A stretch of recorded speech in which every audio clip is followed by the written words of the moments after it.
ಬಾವಿಯಲ್ಲಿ ಬಿದ್ದ ಜಿಂಕೆಯನ್ನು ರಕ್ಷಿಸಿದ ಅರಣ್ಯ ಇಲಾಖೆ. ಭಕ್ತರಹಳ್ಳಿ ಗ್ರಾಮದ ಶ್ರೀನಿವಾಸ್ ಎಂಬುವರ ತೋಟದ ಬಾವಿಯಲ್ಲಿ ಜಿಂಕೆ.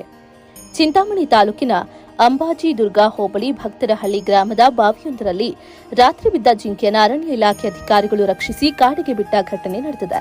ಭಕ್ತರಹಳ್ಳಿ ಸಮೀಪದ ಶ್ರೀನಿವಾಸ್ ಎಂಬುವರ ತೋಟದಲ್ಲಿರುವ ಖಾಲಿ ಬಾವಿಯಲ್ಲಿ ರಾತ್ರಿ ಸುಮಾರು 3-4 ಗಂಟೆ ಸಮಯದಲ್ಲಿ ಜಿಂಕೆ ಬಿದ್ದಿದ್ದು, ಬೆಳಗಿನ ಜಾವ ಗಮನಿಸಿದ ಸ್ಥಳೀಯರು ಅರಣ್ಯ ಇಲಾಖೆ ಅಧಿಕಾರಿಗಳಿಗೆ ಮಾಹಿತಿ ಮೂಡಿಸಿದ್ದಾರೆ.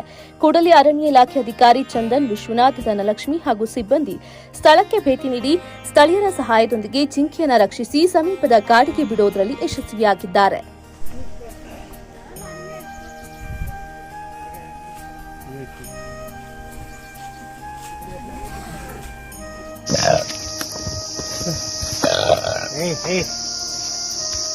This bit. Ada muncul papan